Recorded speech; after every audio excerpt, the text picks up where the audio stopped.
that doesn't want to look at Islam and Muslims as an idea, but rather as an identity or as a race, or the racialization of Islam. And by the way, this is defined as terrorism. Terrorism militarily, operationally, like ISIS, kills innocent people. Culturally, it's any means necessary. You can lie, you can do whatever you want to separate Muslims out and say we are the victims. It's the end justifies the means. They'll do anything to do it, and this is part of the process. And you think that the lying is part of the culture?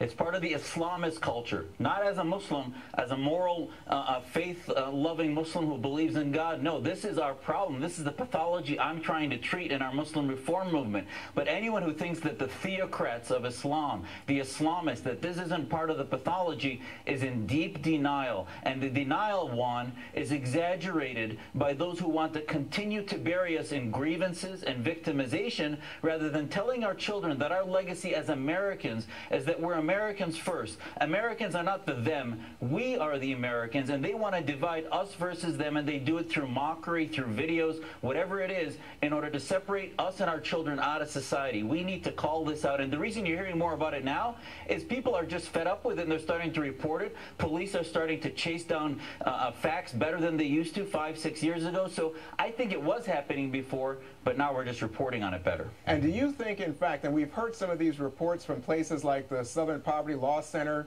tracking anti-Muslim hate acts, do you think, in fact, that there are legitimate acts of terror being acted on, being done to Muslims at this moment after the Trump election?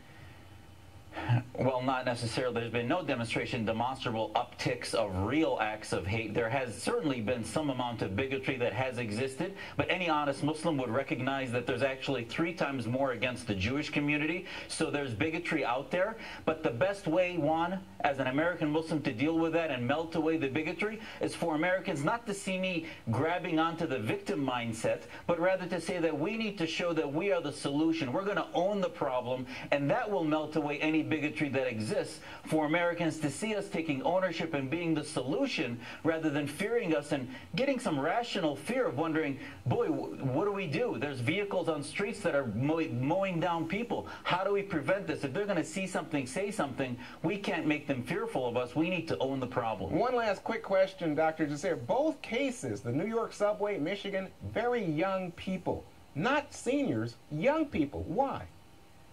Because this is part of the radicalization. This girl in New York, her parents were very conservative, very oppressive. She was out drinking, she was dating, so in response, just like a radicalized terrorist on the field in Syria of ISIS, here she's not violent, but decided to act out. And then we saw when she went to court, her head was shaved. Yeah. So she is a victim in some ways of honor abuse, honor violence, but we need to start to call this out and reform our own community. We need more of your voice, Dr. Jasser. Thanks so much for joining us. Thank you. When we come back, the head of